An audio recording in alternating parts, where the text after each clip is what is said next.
of our United Methodist churches have for years welcomed the people in our communities. But for some people, the inviting stairs are really obstacles that keep them outside looking in. And inside many of our churches, the problems of accessibility are just as uninviting. Steep stairs here, a few steps there, narrow doors and tiny bathrooms, water coolers people cannot reach. John Bass of Spring Hope, owner of Bass Farm Sausage and a member of Gibson Memorial United Methodist Church, knows well the importance of making our churches handicap accessible.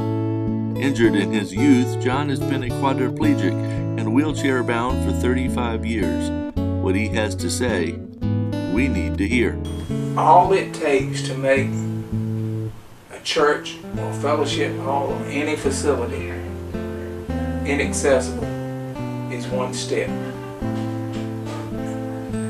Everything's frustrating when you're handicapped, but if there's some things that you can do something about within reason, then you should try to do them. If a church doesn't have a lot of money, what would be some smaller things it could do to help? A ramp. A simple wooden ramp, not that expensive, to at least get in the main sanctuary or to get in the fellowship hall. I mean, suppose you have to do 2 ramps. It can't be that expensive.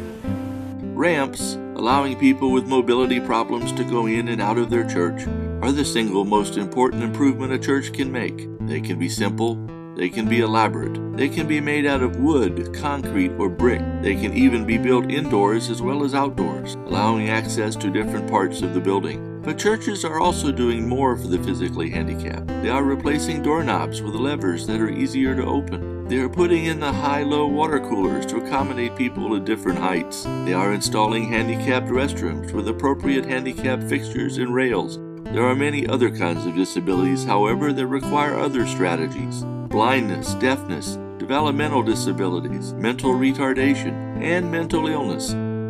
John Bass also talks about another social change that requires our churches to be prepared.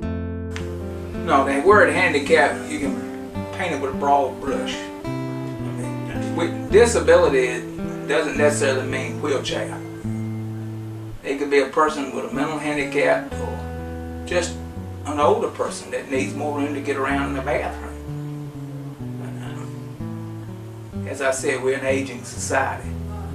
In order to serve all the people, we're going to have to be able to have it so that the elderly people have accessibility to our church.